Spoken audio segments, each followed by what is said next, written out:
Hello and welcome to Hikima Council's Makala podcast channel. Makala, meaning branches, Kasisuthu. My name is Amanda Masondo and I'm your host.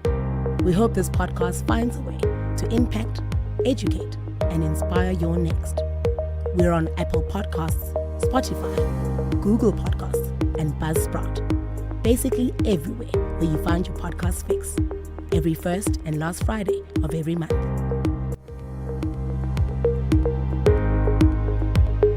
Hello and welcome to Hikima Council's Makala podcast, and I'm your humble host, Amanda Masondo. Happy New Year. For everybody that's bored with that greeting, it's not going to change. We want to start off the year with good vibes, with good energies, putting up positivity into our lives, putting wealth and success. So welcome everybody.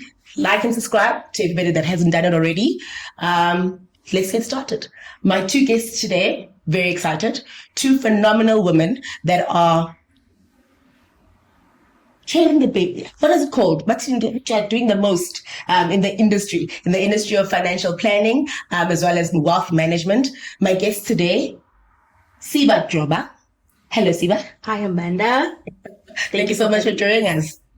Our next guest, she's also a co-founder of the same group of the Imvelo Wealth Solutions. She's I must get this right because Inguni tongue is very it's thick. So, it gets a little bit tricky sometimes, but I'm going to get it right. You're going to be so impressed with me when I start. Next guest is Palesa Tlholoe. Oh, wonderful. I told you, I'll not disappoint you. Hello, Palesa. Hi, Amanda. Thank you so much, guys, for joining us. I want to get started with basics, right? You were not always wealth managers. Mm-hmm. You did not always start off as people who knew the nose about financial planning. You were Siba, coming from a family. Give us that background. Sure. I am actually from a very small town in the Eastern Cape. It's called Stutterheim. It's on your way to East London if you are coming from the Queenstown area. So it's a relatively small town. I mean, to put it into context, we have one robot. Yeah. So in the town there's only one. So it's from those humble beginnings that one studies and they get exposed to the world of investments, falls in love, and a couple of years later, here we are. But in between, there's so much that happens, obviously, after I matriculated. Maybe I think it's worth sharing also that when I was in school, I was also very entrepreneurial. I was selling Tupperware, I was selling In school? School. Been doing the vibes for a while. Okay. But I think the concept of financial independence is something that I've grown up aspiring to, and wanting to be able to, be self-sustaining as a woman, financially, being able to do things that I want to do on my terms. And that's a big one. Sure. Palesa, where did it all start for you? Sure. Wow. Okay. So it's not the same as Siba at all. Completely different. There is one similarity though that I do share with Siba, but I always say to her, we are better than you. Because you don't have kids. Yeah. Small town matter, a little bit. But I also come from the villages, the rural areas in the Eastern Cape, a town. And we always say small town. So I'm like, okay, if Siba is claiming small town, I'm going to try not to claim small town because we have KFC, right? We have KFC. So, wow. And you've got robots. There we go. That's you. There we go. Yeah, so look, I was born and bred right in that town. It's called Stakespret. I would say village more than town, right? Okay. And I didn't know much really about financial planning. The few things that I remember about money is that I just used to chase my dad for money.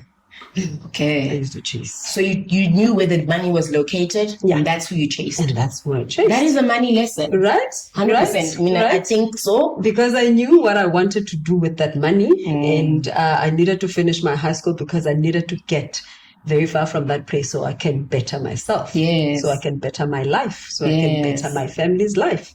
And so that's exactly what I did. As soon as I finished high school, which I finished right there in the rurals, I immediately went to university. And from university, basically the sky was the limit. Yes. I was able to do a whole lot of things, and the world was just my oyster, as people would say it, right? Yes. That's a whole. So yeah, you're sitting in this small town, small village. Small village. And what are some of the things that you remember growing up? There were some of the nuggets that you think you picked up, some of the money habits of your household, which either propelled you into your career choice at some point, or were things that you watched and you were like, this is what I'm going to change about what is financial anything going forward. Sure. If there's one particular childhood memory I have, it's walking into one of the banks and opening my own bank account, and the ability of knowing that I'm going to buy myself my brands of, back then, okay, it's not that I'm promoting the particular brand right now, but Soviet was a they're not back paying. then.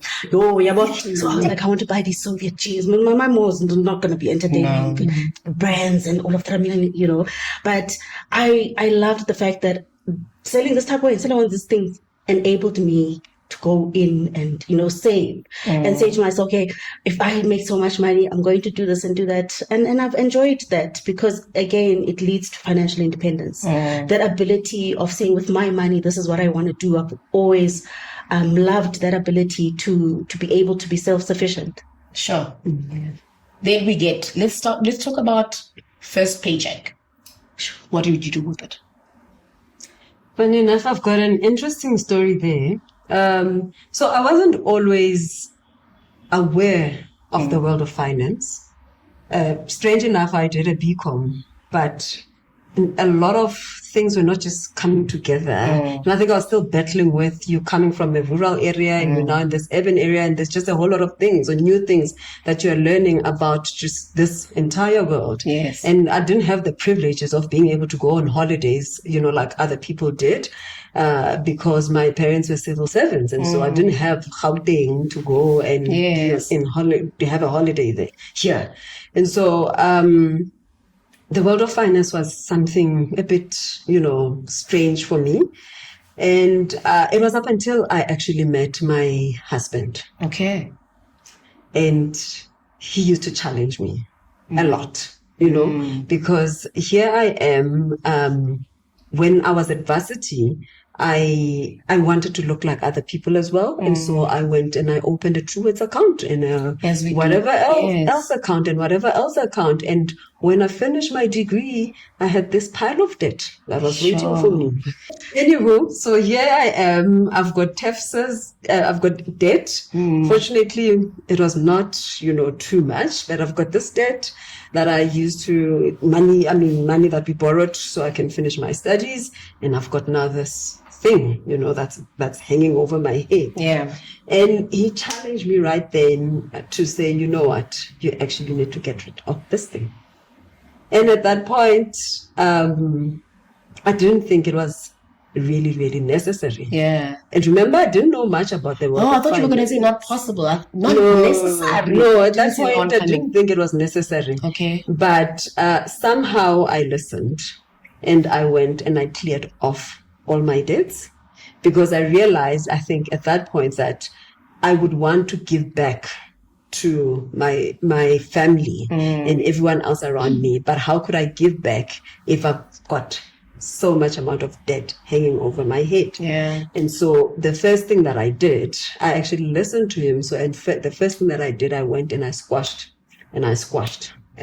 everything that I can. Sure. Obviously one at a time, but as quickly as I can. And that was what I did with my first paycheck. I really did not enjoy it much. I just wanted to get rid of the debt as quickly as I can, because I understood then the importance of getting into that point where you can say, now I'm financially free. And I really appreciated the position I was at that time because I was able to do so many things, particularly in terms of just helping out back at home. But I didn't have to help, but the fact that I could was just liberating for me. And I think a lot of people do go through those lessons or those experiences where they have to help back at home first before they can do something for themselves. And I think many of us do go through that either by choice or by circumstance. Or by circumstances. But it happens. And that has taught me a lot about managing finances. And to this day, I do try to keep as little as possible in terms of that. Siba? Sure. Wow, You bought shoes. You bought shoes. No, I wish. So, when I got my first job, I was actually doing my final year, and I had a privileged opportunity to be on a study abroad program. Okay. So when I got back from the States, I met my first employer on campus. They were doing a career expo, and I was one of 2 graduates that were selected to work for this company at the time. Mm-hmm. And so remember now I studied in the Free State. I did my undergrad at the University of the Free State. So then I had to relocate from Bloem to Cape Town because this company's head office was in Cape Town. Mm. So a big chunk of my first salary actually went towards buying beds, the fridge, and a lot of relocation. Starting your life, yes. And it was such a big adjustment. But I remember what I had done. I lay-byed a lot of my stuff. So I knew that I needed a bed. So I think the bed was the one thing I managed, because even in varsity, I was working. I was a tutor. I did promotions. I was hustling all the time. So I always had extra money over and above what my parents were giving me. So with that money, I made sure that I lay by a bed because I knew. I remember I lay by the bed in Cape Town and I was like, when I move in January, my bed must be delivered. This is where I'm going to be staying. So I think most of my first paycheck went to all the admin of moving. Sure. And then how do you guys meet and how does Imvelo Wealth Solutions become a reality? Well, okay. So I started my career in a completely different industry to where I am right now. Okay. Yeah. Interesting. Pharmaceutical. Yeah. Okay. I was selling drugs. Wow, you didn't say that on camera. Prescription drugs. Prescription drugs. Yes, correct. But anyway, I then realized that actually I would like to do something else with my life. And I come across this thing called CFA and CFP and what have you. And I'm not going to go into the details of this happened in that particular year and this happened in that particular year. Yes. But nevertheless, while I'm trying to find my self-experience in the sector, I get into, I started with studying this thing and then I ended up needing experience and I ended up in this space. And so, while studying and working at the same time, I then get introduced to this one. Oh, by the way, I think maybe I've always loved money. Let's put it like that. Yes. Right? Maybe I've always loved money. I've got this good relationship with money. And so, I know what to do with it. But nevertheless, so where I'm working, they're telling us that if you recruit, and that's the interesting part. Yes. If you recruit, we will pay you for your recruit. Okay. So I'm seeing opportunity to make money here. Yes. And I get introduced to this one because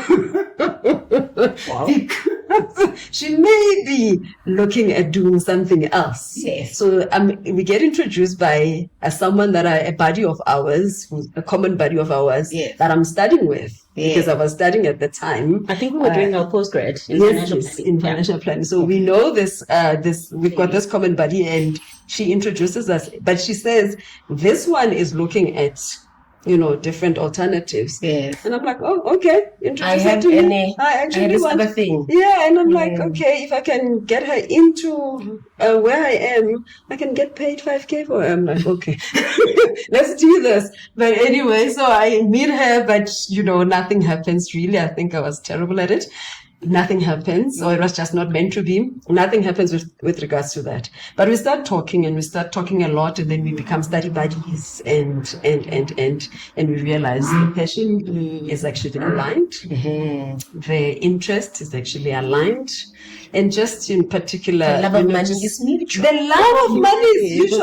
Actually, she triggered my mind. I actually remembered when she was speaking that I actually also used to work at when they have promotions and they come to varsity and they say they're looking for students to do this and that. Didn't sell Tupperware in high school, but I did promo work. And so, I guess, that interests were just aligned and we just started talking and eventually. But I think over and above, but it's important to add that our values were aligned. I think, especially when you work with money and we manage other people's money, values are very important. And how we treat our clients is very important. We're so aligned in terms of our bigger picture. I think for me, that is what helped us get married financially, because we are married financially. Funny enough, though, you will be surprised how different we are. I'm aware. You will be surprised. I am aware. I met you guys differently, and I was like, oh, you know each other, and you're going into business. Oh, okay. You're like, okay, sure. I think that when the fundamentals are in place, everything else will just sure. So we're finishing postgraduate, and then what is happening? How are we deciding that at some point, I'm assuming we both go work in different areas, at different companies, but when does the concept of starting our own business and our own company come to fruition? The conversation, sure. Yes. So after she failed at recruiting me,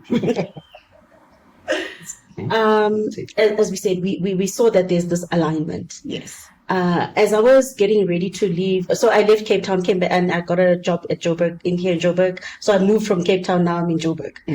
And I was getting at a point where I was ready for my next challenge, because now I had felt that I'd reached a cap, in my current role in corporate. So then, as I'm looking at what to do next, I'm speaking to my recruiter. The recruiter says, hang on a minute. Well, I'll say that anyway. Well, Mutual has a Black Distributors Trust, and in the next 24 months, they are going to be launching a program that's going to be 24 months.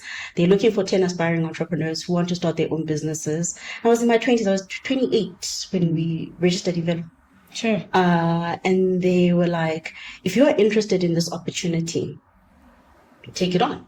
We go back to the drawing board and said, Bali, maybe, this is our big shot, because then at least, in as much as I think even before this opportunity came, we had always toyed around this idea, but I thought it would happen later in life, not as young as I was at the time. So this 24 months program kicks off, and it was a great platform for us to iron out like business planning, practice management. They even put me through its business school to do entrepreneurship. It was for me, and I won the Top Achiever Award for that. It was such a phenomenal opportunity. And I think when I was doing that, Palesa was also in an academy for the employer she was with at the time, preparing to leave. So again, God also has a way of aligning your path. So things just fell together in our puzzle piece. And I mean, that is really just how, so after the 24 months, we registered the business, we got it licensed, we got our license in July 2019. And then we opened our doors to Imvelo Wealth here in Rivonia that September. We moved in to the office. And this makes sense. Say, if I may add, Amanda, that things that are meant for you, you don't struggle to get them. They just come. And for me, it was the same with how I got into this career. I really didn't struggle. It was, I'll call this person. Oh, really? Okay, let me call them. And things just happened. Let's see, Really, things just happened. And this is after, and I mean, this is not to say that you shouldn't struggle or shouldn't appreciate the struggles that you go through in life. Sometimes you struggle in this area, but actually you are meant to be here. You're not even meant to be where you are struggling. When the door opens. And I remember even when I was looking for a job as a graduate, that I probably went to 50 interviews and I didn't get any. But the first one that I got, I actually knew on the first day that this is mine, and even the recruiter told me that this is yours. And I got it and I got in and I didn't struggle. And this is what happened even with this opportunity. As we were having these discussions and we are aligning with the values and interests and everything else, and she goes back to work and she gets to discover goes back to her corner and she gets to discover that she's got this opportunity. And I go back into my corner as well and I get to discover that I actually have an opportunity as well to develop me into the same thing that we are working towards anyway, without, and none of these corners that we are in are even, aware of each other. Here I'm being trained to run my own franchise for that company because I told them this is what I want to do. I want to run my own franchise, and they're saying we'll train you, we'll get you ready, and they give me all the tools and everything else that I need without struggle. I just get into it, and at that point we are saying whichever one comes, we are going for it. Yes. Right now, we're getting all the tools that we need. Whichever one comes, when we are both ready and we are both done. And funny enough, we end up in two-year programs. Sure. Completely at the same time. Different. Yeah. Completely different program. Well, not completely different, but programs that are training both of us to get into this role, to start and run a business that we will co-found and basically do what we want, and everything just fell into place. Sure. Maybe even if I can add, Palesa, with the different trainings and all that, we have different strengths as well. And I think the other thing that really contributes to our success is understanding, these are her weaknesses. I cover them. She knows mine and she covers me. So that's the beauty of partnership. I think that's one of the key things I can really say. When partnerships work, they work well when you know each other and you are willing to fill each other's gaps. I think where it doesn't work out, there are a number of factors that will ultimately cause a partnership not to work. But I think that openness, that transparency, that alignment to say we are working together and, we are so aligned in terms of our bigger picture and this is where we want to go. When that vision is so clear to both of us that, if you put her in a room and ask, where do you see the business in 5 to 10 years time? We'll probably give you more or less an aligned answer. 100%. So I just want to say, I don't want to insert myself in this conversation, but this 2019 era, I remember it because then now Palesa is now this girl who's clearly registered this business, but I don't know that. And I see her at an event, the said client, and I'm asking myself, I'm like, I need this lady to be my financial planner. But this lady is now gone. And I stalk her for a year. First, and then, but as collab, it's fine. It's fine. We've moved on and we've grown and we're here now. So talk us through, obviously some of the fundamentals are aligned. You have the similar goals and similar ideas of what you want to do, right? So you start this business. What does your client base look like? Who are you trying to speak to and who are you trying to assess and get them wealth ready?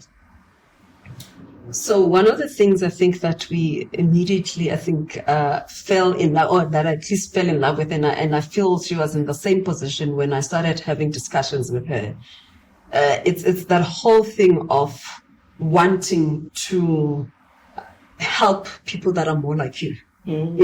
I want to help people that are more like me, they might not necessarily have the similar background as me. They might not come from the villages, but somehow I know that we sort of have similar, challenges in life. And I really am in a position where I want to help the people that are like me, that their mothers are like my mother, and so I want to help their mothers. Their fathers are like my father, and so I want to help my father and their fathers. And so it just becomes like that, because I know that if I am able to impart the knowledge that I have that I've received within a small amount of time, by the way, and it has made a difference in my life. It can certainly make a difference in someone else's life. More technical answer to your question also is, who are our prospective clients? They are professionals. They are young professionals, people starting work. We want to grow that journey with them as they go through the various life stages, and as they accrue wealth, they get married, have their children. We want to be a part of that planning journey. We want to be a part of the professionals, whether it's your doctors, your architects, anyone who's a professional, even you are one of our clients, to your point, So I think if you are someone who says, I want to make a change in my finances, we can talk. Also, we look at retirees, we look at an array of clients. Business owners, freelancers. Pretty much everyone who is earning but wants to make a difference in their financial lives. We certainly are looking at. So let's also maybe demystify some of the just the bad rep that financial planning gets. Like, who gets to actually solicit the advice of financial planners? Because then they think, I won't mention names in this room, but then they're like, oh, then now you have money, oh, you're talking to financial planner. So who exactly gets to come to a financial planner and say, I need assistance with A, B, C, and D? The funny thing is that even educated people think that they need to have money before they can speak to a financial advisor. And I mean, if I also go back to my story that I was telling, I actually didn't have my own financial advisor. Trust. Yes, let's just put it out there. Unfortunately, the concept of financial planning didn't start very well. So now, as it stands, it's still a fairly new thing, a fairly new concept in South Africa. Although it's been around for ages, and if you remember back in the days, there used to be, from what I hear from my mother, there were these men, mostly, with a briefcase. Selling policies. And so that's where the whole thing started. And sadly, at that time, it was not even professionalized. They didn't have to have a certain level of qualification and experience and this and that. All they needed to do is know how to make calculations at the back. And a friend of mine always says, and he's much, much older, and he'll always say, we just needed a box of measures. And we could, as long as you could do a calculation at the back of the measures, you were the one and you are gone.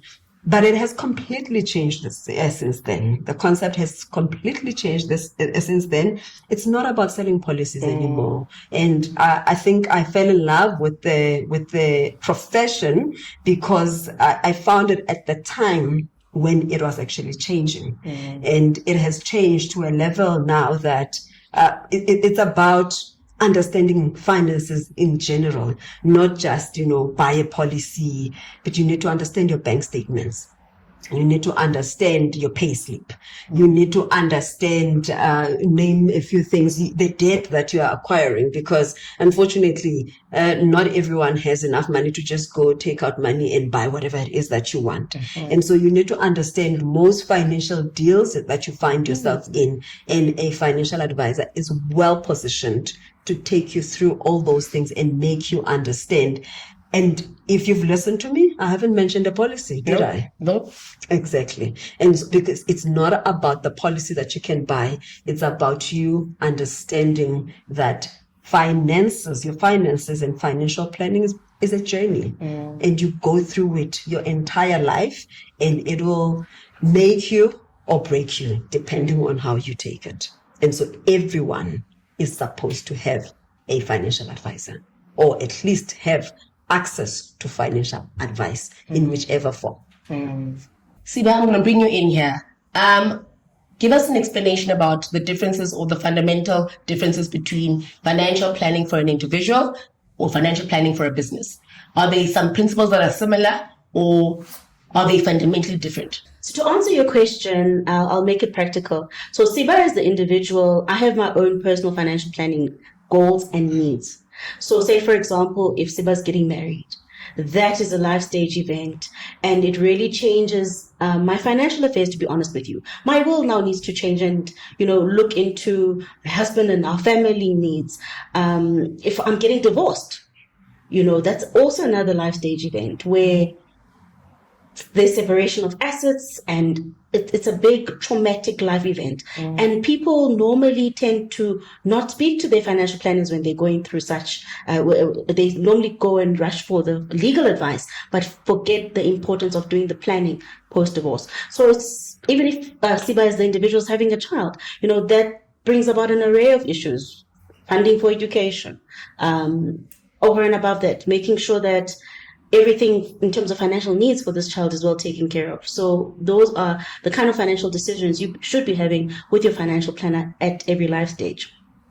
Then we look at the business. As a business owner, the business has its own financial planning needs, and it's very important to separate the two. The business needs to obviously have cash flow from the revenue that we generate for it. We need to have enough money to cover our expenses, our employees' salaries, operating expenses, and so forth.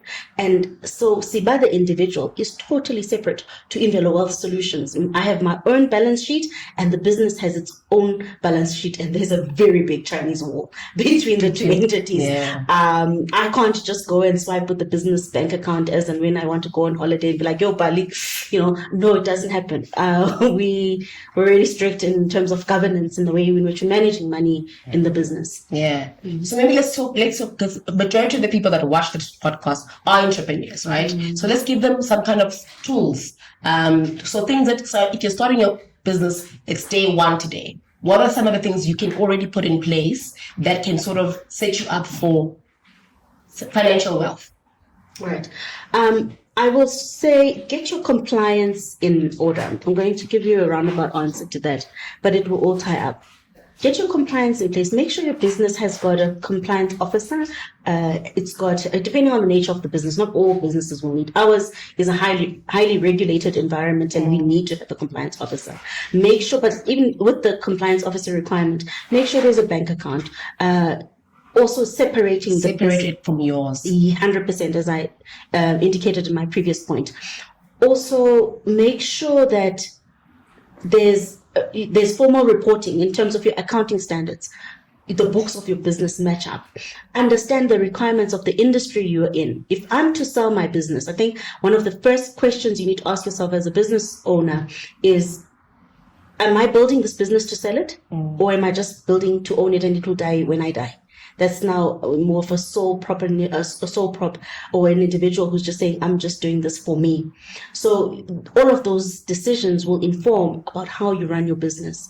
So it's very important to just make sure you get all of these things in order, because if I'm building this business to sell it, I need to make sure that I'm building it from day one to ensure that I will have a valuation at the end of the day, right?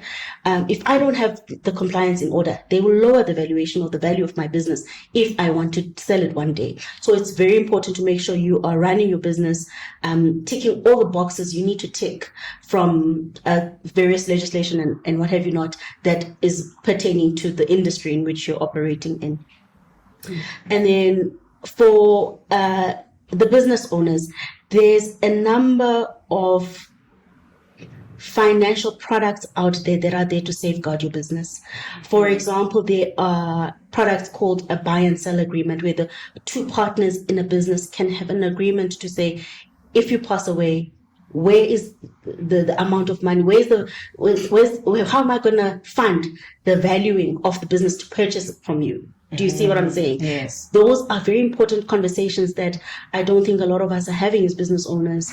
There is products in the market called contingent liability, yes, where if we go and have a debt, we can have that debt insured. That if anything happens to either of us, there will be money available to make sure that that debt is taken care of. The same concept as life cover. If I pass away, I need to know my properties are paid off, my debts are paid off, that my estate is not vulnerable, and that assets will have to be sold off to make sure that the process of winding up my estate is not tedious. Same applies to your business. A lot of businesses get stuck if all of this financial planning needs are not taken care of. And you only realize once you need it, once it's an emergency, right? So then would you advise entrepreneurs to seek out, do you have to sort of have a financial wealth manager within the business, or is it something that you can outsource? How can you sort of implement that kind of procedures within your business? Can I answer that? Okay. So I think just to take it a step back before I answer you on that, Amanda, I just want to say that as much as a business is different to an individual as in terms of their financial planning needs, as Siba has mentioned, there's no reason why though we shouldn't take lessons from how businesses are run. Businesses are run from balance sheets and income statements. And as individuals, it's important to have our own personal balance sheets and income statements. You should be working towards as an individual, you should be working towards having your own wealth. And now the word ran out of my head, but when you take your assets versus your minus your liability, the net value, the net value of your net worth. That's what people would call it. Your net worth. How you get to that net worth is being clear on what your assets are. And so what are those assets? Obviously not everything that you have. I know we all think that we have assets.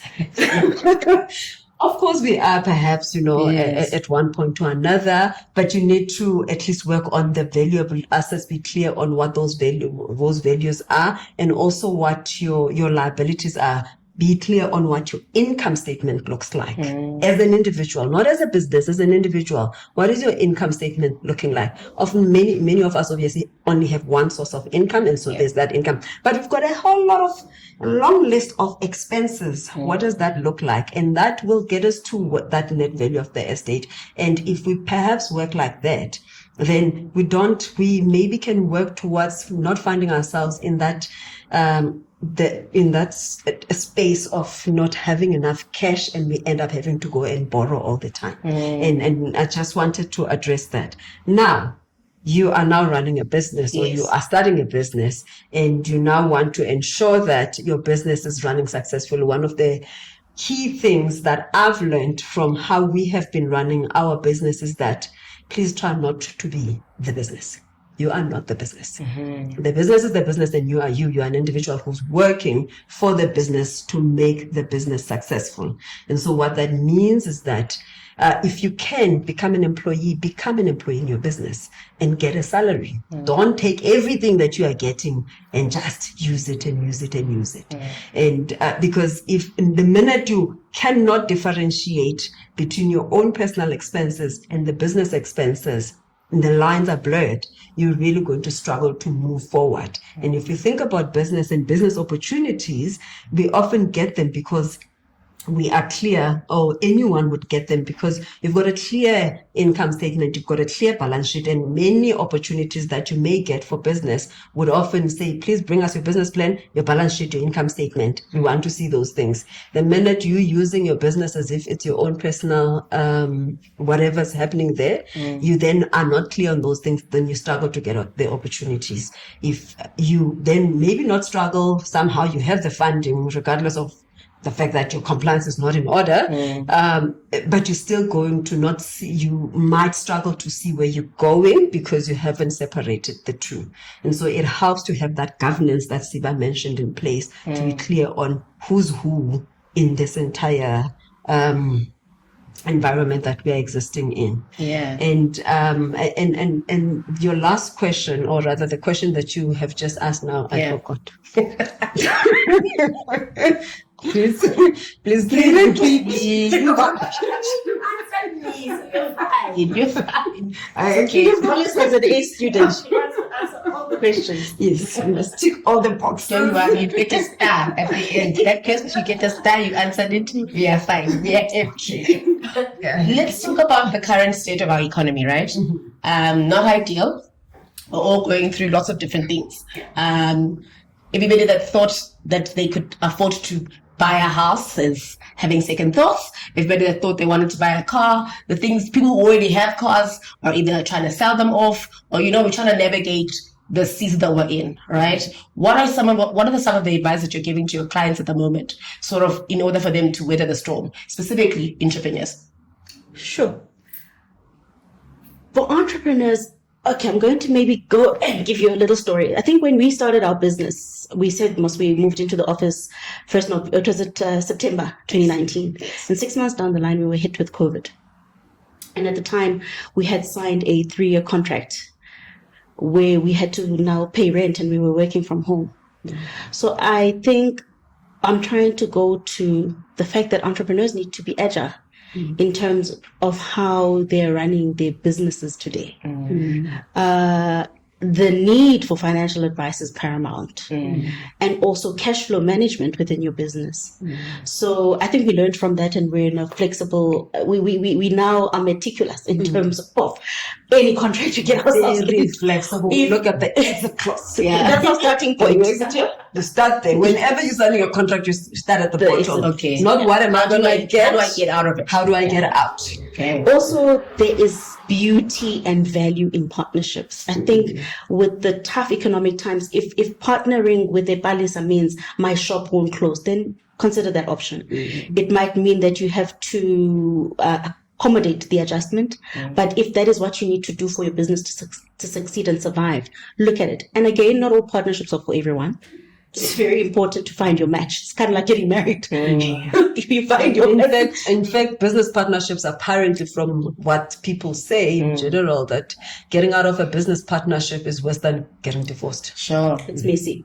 Because remember, there's a lot of ties economically. And so, yeah, I think for me, that's some of the, do you have any advice, Bali, for entrepreneurs? You've nailed it. And I think in addition to everything that you've said, if you can find and practically, just to put it practically, if it means that, because already Siba mentioned that if you need to go into partnership, it doesn't always need to be a formal partnership. It can be a collaboration. It can be a collaboration. It can be, Amanda, you are a producer, I'm also a producer. Why don't you share office space? Instead of me wanting to be all on my own in my space, let's actually just share it. Let's share the equipment. Let's share the people that are assisting us, our resources. There's a lot of sharing that we can actually do. There's a lot of working together and collaborations that we can do with other people that will still lead us to still succeed in what it is that we're trying to do. But also something else that we actually take for granted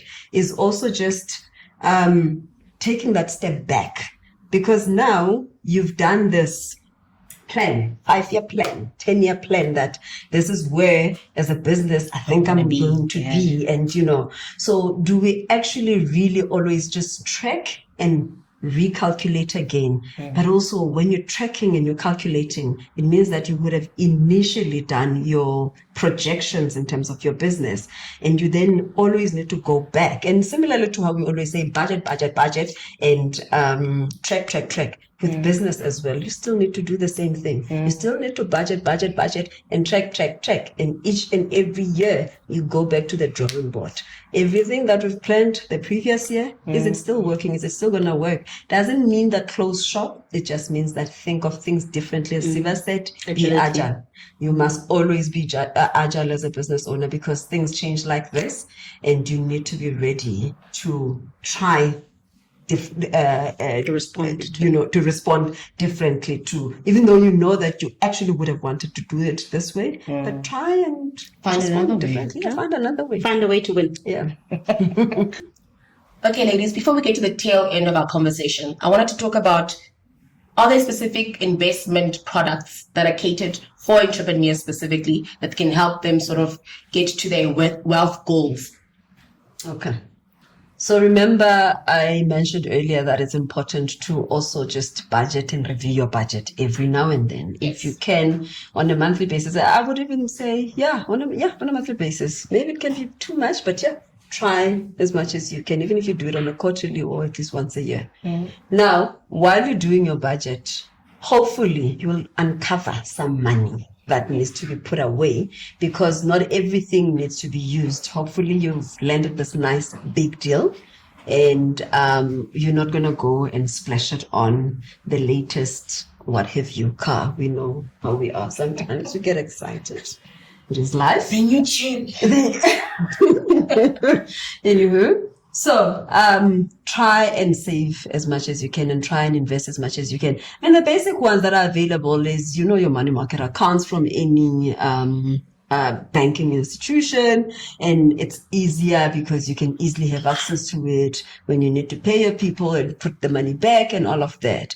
But take it a step further. So as you're planning and budgeting, have your immediate needs, your immediate emergency needs, and you're using your money market one. But when you have now your 3-year plan for your business, then you can start, increasing the types of investments or the number of investments that you do. And you can look at things like unit trust. The unit trust, for instance, can be used by anyone, really. As an individual, you can use it, but as a business, you can actually use it as well, just as it stands as a pure unit trust. But the name in that unit trust will not say Amanda, but rather will say XYZ business. And the nice thing about them is the flexibility, the fact that you can go in, put whatever amount you need to put in. You can even run a regular debit order on it. And if you then want to be a bit more technical and a bit more savvy and plan your things properly in advance, depending on the nature of the business that you run. Some businesses are very, very asset intense, if I can put it like that, or capital intense, or you need to buy this and buy that in order for you to function. Some, like our business, it's a service oriented business. It's we don't really have to buy a lot of things for that will actually generate cash for the business. We need more the people than we need the things in the business, machinery and things like that. But other businesses, you need machinery to produce this and produce that, manufacture this, manufacture that. And we know and we understand that there's wear and tear in terms of the assets that you buy. You know that also, there's depreciation after some time, that machinery is not going to function the way it should. And you know that you need to replace it at some point. You know these things. We ignore them, but we know them. So save for that, and you can do a long-term investment for that, and you can do a 5-year term investment, for instance, or a 10-year term investment, depending, and you can actually tailor it specifically for that particular asset. If you know that machinery costed you R1 million to buy, we can assist you to factor in inflation and ensure that you've got enough cash to be able to replace that machinery when you actually need to replace it. So I think the long and the short of it is that you don't necessarily need, and there aren't really different products to what is available on the market. It's really based on structuring. It's how we structure your investment so that it fits the needs of your business. And so going back to what you said earlier, it's important still for a business to have a financial advisor, because it can assist in that regard as well. Yeah. Siba, it's a new year. Give us some tips. So either for individuals or for businesses, about how do I start my year? My vision board is getting started today. What do I need to put on there that gets me started to get my goals, my financial goals ready? Great. I love this question. And I think, Amanda, if you're sitting and you're doing your vision board, have a section called My Financial Vision Board. And on there, you then write and commit to yourself what it is that you want for yourself financially for the next 12 months. Fortunately, we're now just after midway of Jan, but if you are to sit and say, I see myself with a healthy savings account, let's then make that granular. How much do I want to have saved by the end of the year? And I divide that by the remaining months of the year. Say, okay, I'll set up a debit order, start next month. Do you see? And I think if my key messaging would be commit to yourself financially, commit to your financial life, commit to your financial health, commit to your financial dreams, for your financial goals. Prioritize them over and above that. I mean, we wake up every morning to go to work, and for that to be meaningful, it has to impact your life in a way that it it betters your life, right? And for me to see the effort of my work during the year, I want us, when we having a chat in December, to say, actually, Siba, I took your advice, and I started a debit order month in Jan, and I'm sitting. If we were investing 1,000 rand, a silly amount, 1,000 rand, end of the year you have 12,000. Next year it's 24,000. That's not even taking or factoring in any interest or anything like that. You see, and that's how you build. You build, and you start with what you have today, and don't underestimate. Even if you have 500 rand, it's your start. I can start with 500 rand. I can get a better job, or I can pay off some of my debt and increase my savings. So whatever your financial goals are, mine to you is commit to them and commit fully. Sure. Commitment, savings. Businesses can save too. This is like we've heard it. What's next, ladies? Imvelo Wealth Solutions. What are we doing? Are we listing? What are we doing? Are we partnering? We're going to New York. What are we doing? Sure. I think I'm so excited for this year. I'll grab this. You can add, No, go for it. We're so excited this year. We will be launching an extension of our business in terms of what is called a DFM business that we built up, which is a discretionary fund manager. We will invite you, Amanda, so that you can get the paparazzi in. But storytelling. Over and above that, I think what has been most rewarding for me to date in the business is seeing it grow, and knowing that we are accountable. We're a team of 10 now. We are solely responsible for 10 people's salaries, because we're also employees of the business. Our salaries are included in that. It's a big challenge, but at the same time, I think I can confidently say I've seen the hand of God. When you start off with all you've got is a vision and business plan, and 5 years later, we're a team of 10.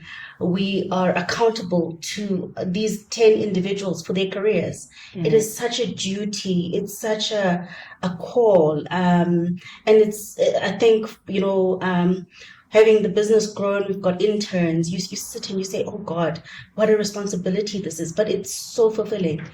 And also having our clients, choosing to journey with us. I think that for me is such a humbling aspect of our business, where these people have started when we were nobodies, and believed in the dream we had when we said we are launching this thing called Imvelo Wealth. We had the business plans, we had the planning, but we never knew that it's going to look like this. It's going to take form and have hands and feet of its own. We didn't think we'd have been at 10 in 3 or 5. It was not on the business plan. Yeah. But I think it goes to say that agility and that being able to channel your human resources and channel the resources within the business to say, okay, this is what we have now, but what are we going to do to make sure we optimize and we grow? Over to you. Pali? Yeah, look, it's really exciting. I'm looking forward to the year, and I often say that we plant, and you go through a moment or the periods of planting in any business. And I think in anything that you do, and you plant and you plant and you plant, and you hope that at some point you're going to start to harvest. And I think we're getting closer and closer to harvesting.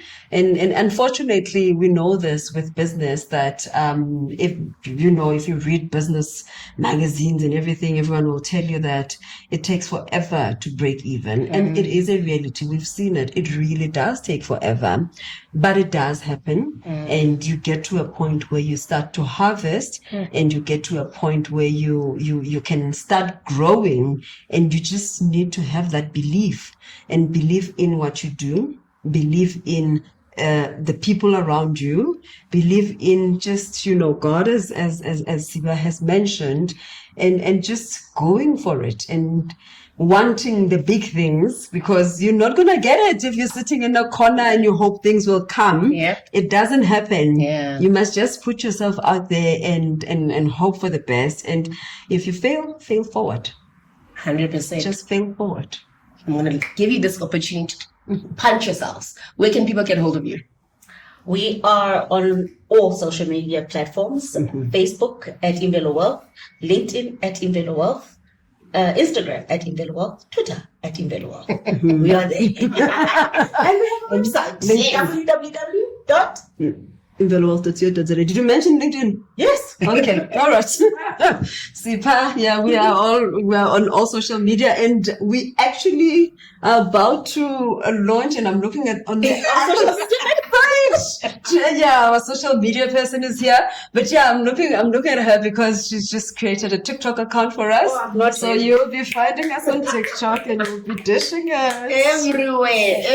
dishing it. Hopefully in Venice, but we'll be dishing it. Yeah. Fantastic. Ladies and gentlemen, Siba and Palesa, your wealth managers.